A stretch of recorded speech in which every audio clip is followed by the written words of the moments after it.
Okay, so we are where we are. Is socialism the answer, or is there a better way out of this conundrum? Socialism is never the answer. Let's be honest about that. It always makes it worse. But you can understand, and not to have too much sympathy, but you can understand where this is coming from. And let me throw a couple of statistics out there. The National Association of Realtors, to really drive home this point about people being left behind and too many people being left behind. The K-shaped economy, every economy is K-shaped, but an economy that's healthy has fewer people in the bottom than the top. An economy that's unhealthy has got more people in the bottom and more people moving from the top to the bottom. And so in a situation like that, the National Association of Realtors, the biggest realtor firm in the U.S., they're the ones that put out the resale numbers every month. So every time you hear the housing sales, that comes from the NAR. They do an annual survey. And last year, the annual survey that came out in November, one of the things that they found was that the median age of first-time homebuyers was 40. 40.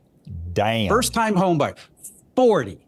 So what that tells you is that the situation in the economy, not just in the 2020s, but also goes back to the 2010s. This really goes back to 2008.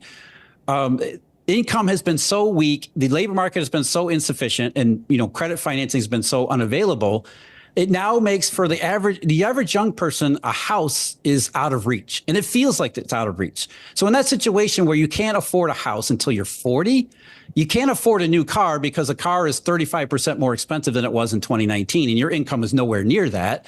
Nobody is hiring. Careers don't start. You don't have any pathway forward. You can understand where the appeal of socialism is coming from, because the socialist is telling you, look, this economy sucks. They're all lying to you. Look at those fat cats on Wall Street. They keep getting richer and richer and richer, while your life sucks more and more and more, and there is no end in sight to it.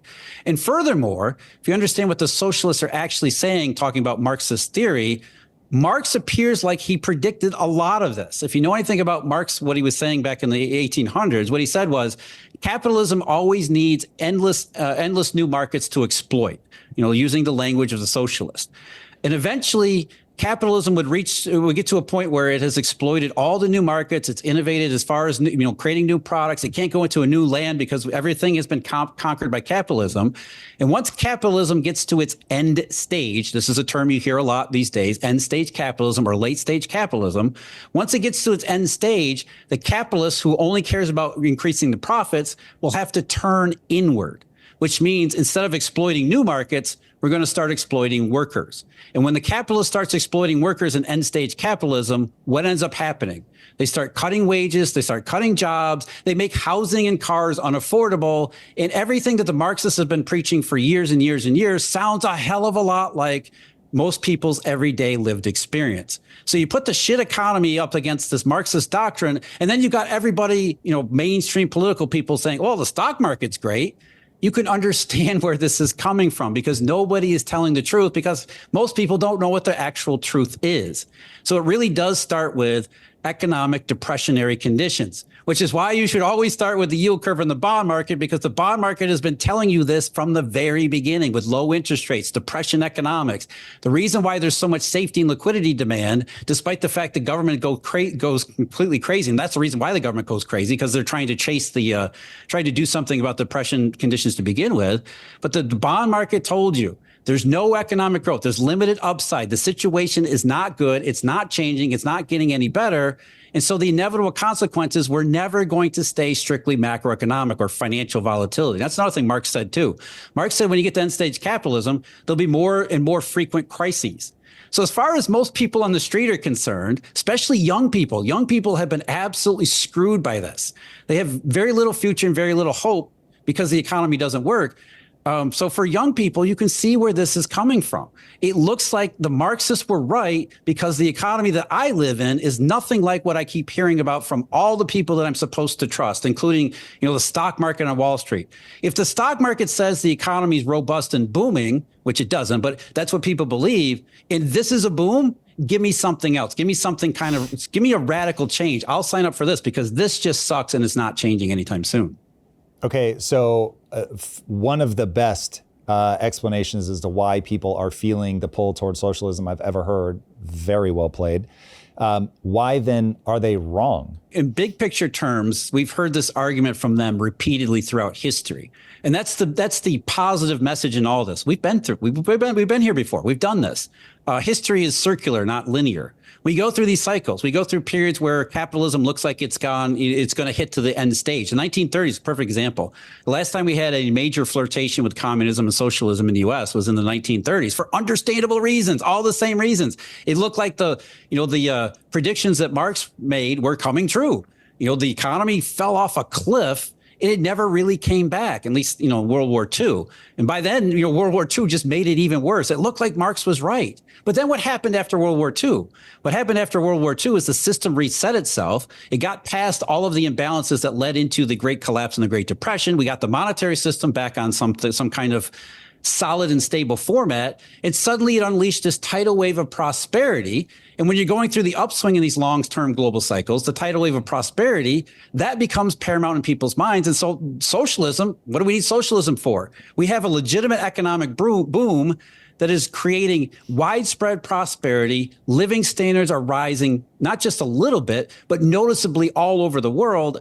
So what ends up happening, we go through these cycles, you go through the downswing, people necessarily and quite naturally look for alternative solutions because they don't know we're in a long-term downswing and they don't see any pathway out of it, when the pathway out of it is just, a little bit out of reach. But once we get to the end of that downswing of the cycle, socialism, people will forget about socialism because you'll get into another period, a long run period where we recreate the prosperity that we've seen time and time again. I think there's this idea that globalization is something that we invented in the latter half of the 20th century, and that's not the case. We've gone through these long run cycles, multi-decade cycles repeatedly throughout the last couple hundred years, and they look generally the same. Despite the changes in technology and the gloss and the facades of them, they're basically the same types of behavior, the same types of trends, and the same types of developments. It's no fun to go through the downswing, but we've been in the downside ever since August of 2007. So we're 20 years closer to getting out of it, which is the positive message here. The problem is the clock is ticking. We're 20 years into it, but also we got 20 years where people are really pissed off and thinking, enough is enough here. So can we get to the upside of that cycle before something really breaks down and leads to, longer term structural problems? All right, I'm going to speed run the last time that we got ourselves out of this. Tell me if I get anything wrong, and then tell me what we do this time because the setup is different enough. It doesn't seem self-evident to me. So World War II goes like this. Hey, Europe, you're doing great. Sorry, going to smash you in the face. World War I and World War II. By the end of it, you guys are exhausted. You're wildly in debt. Everything in your manufacturing base is broken. But hey, America comes out of it with all of your gold. You owe America a ton of money. And we have an industrial base, the likes of which we have never seen before. And we're now going to, even though we have roughly the same kind of debt that we have now, which is just completely irresponsible, we're going to do yield curve control. So we're going to artificially hold the interest rates below inflation so that we can inflate the debt away. But the key post-World War II was that the growth rate of the real economy was, one, widespread prosperity. So working class, middle class, they're thriving. So their growth rate is faster than the inflation rate. So everybody is loving life, and we absolutely boom really up until the 70s when we start hitting some hiccups. But just a real run of prosperity. The US establishes itself as the people that buy everything the world over. So everybody else leverages our prosperity to export things to us. So we get an incredible life. They get money. They get a rebuild, Marshall Plan, all of that. And we come out the other side, and large swaths of the world are doing so well that it was like, awesome. We reset this bad boy. We're in good shape. Now, do we have to go through all the bombings? Like, must we bomb them all? Like, China is the manufacturer. It's not us. So how do we reset today? Yeah, I don't think the key to me to getting out of the Great Depression era wasn't necessarily World War II, except that World War II kind of speeded up the process a bit because of, by necessity, we had to start thinking about what the other side would look like. And because the old system had been smashed so much, it was much easier. There was less hysteresis to get through to restart and reset the system. What I think was the key was resetting the monetary system that allowed allowed for the risk-taking behavior. You know, the Keynesians call it animal spirits, and there's a lot of truth to that. But the risk-taking behavior that was absent in the 1930s came roaring back in the 1950s, in a large part for what you just said. I would add to it, the biggest part of that was the U.S. became the buyer and therefore the most prosperous system, which allowed it to create collateral. Which is collateral is an incredibly important part of any modern society, because risk taking, nobody does blind risk. I mean, when you borrow money for a house, your house is the collateral. When you buy a car, your car is the collateral. So essentially, the U.S. leverages position not just to to prosper itself, but it created enormous amounts of collateral in all different kinds of ways that allowed for monetary expansion to grease the wheels of things that were finally moving in the right direction. So that's kind of the general outline that we should look for moving forward, is get to a situation where we have enough.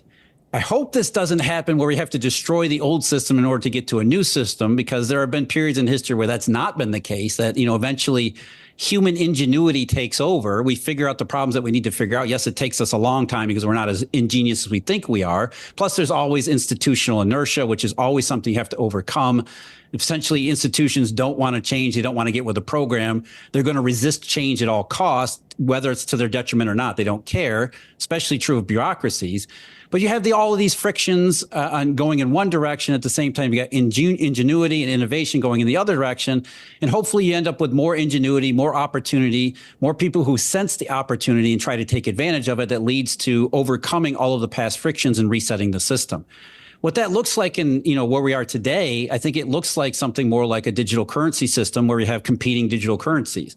Because one of the things that you have to understand here, in the middle of 20th century, the Eurodollar system's role in all of that was absolutely critical and vital, because what essentially created, not quite from scratch, but almost from scratch, was money mobility. It allowed the vast majority of humanity does not know what the Eurodollar system is. Can you give a quick primer? Well, the Eurodollar is the money we all use, whether we know it or not. It is the global reserve currency, not the U.S. dollar, the Eurodollar. And the Eurodollar is ledger money. And ledger money is nothing more than banks keeping track of who owes what and who owns what. That's what, if you think about what a bank is, it's not a vault with cash in it. In fact, there's no cash in banks anymore. Nobody even uses ATMs anymore. Banks are nothing more than glorified bookkeepers, because we've been moving to a ledger money system for centuries. And in the latter half of the 19th century, banks started to perfect ledger money, which made it easier for money to move from A to B, because instead of you having to take physical currency out of a bank vault, get on your horse and ride across the state to pay somebody off for a good that you're buying from them and take the currency with you, and then have that person take that currency and put it in deposit in their bank, on the other side of the state. Wouldn't it be easier if your bank over here could just send a telegraph message to the bank over here and say, I'm crediting you X number of dollars. You can take them at any time you wish. And then the ledger money that we're creating is also useful for the bank over here and the bank over here. You end up getting what's called a network effect, where the more banks and financial institutions got involved in this ledger money network, the more mobile money would become. So now you can just sit in your house and you can order goods from China because there's a ledger money system behind it that you don't know about or you're really even aware of, that allows money to move from A to B, that at the end of this, somebody over in China is perfectly happy with what they're getting in return, which is really nothing more than a number on a paper, to send you some cheap product through the mail, and everybody gets paid at every stop along the supply chain using the same ledger money. So money becomes mobile to the point that we can have a hyper efficient economic system. That's an important point about it. And the Eurodollar system, this ledger money system, developed out of the banks because banks were really the only specialized institutions that could operate this type of payment network, which is really all it really is, just a payment network. And so you have this payment network that evolved on national lines. But after World War II, it led to speeding up of the evolution into, alongside telecommunications innovations. You had this speeding up the process where now you don't just have banks in a region of the country or in a single country. Now you have international banks that are able to communicate with each other and to pay for things to transfer funds between each other using a common system and a common denomination. They call it US dollar, but it's really Eurodollar. And the term Eurodollar in its earliest days, it has nothing to do with Europe necessarily, or the European common currency, which makes it kind of confusing. using. This developed long before the the euro was ever invented or you came into being. But the euro dollar simply meant these were U.S. dollars that were on deposit outside the United States. So euro simply means offshore. So euro dollar is offshore dollars. And that's because you had these international banks that had created essentially a payment network that spanned most of the entire world, and it came to span the entire world, that allowed money to be mobile from almost anywhere on the planet. You could get on a plane tomorrow and go to some other place in the world, you stick your credit card in a machine, and it's going to work. And nobody stops and thinks about how that actually works. Well, that's the magic of the eurodollar. And the problem is the eurodollar system broke down on August 9th of 2007 and has never been able to go back to where it was before, largely because of risk-taking animal spirits and the depression economics that we went through. But the eurodollar system is begging to be replaced. And once it's replaced and done so probably in an organic and smart way, we can get back into a situation where there is no longer this hyper demand for safety and liquidity. We're going to stop putting all of our savings in either chasing AI bubbles or, stuck in safe returns in U.S. treasuries. People will start seeing opportunity in the real economy because they can trust that it's actually real. And once people start investing in the real economy again, it unlocks all of the waiting prosperity and innovation that have been stuck behind this depression economics for a couple of decades. Now, yeah, that's kind of an idealistic view of the future, but it's not an unrealistic one because, again, like I've said, we've been here before. The only real question is whether or not we have enough time left to achieve it, before something really breaks down. Okay, I'm going to try to put a layer of simplicity on that.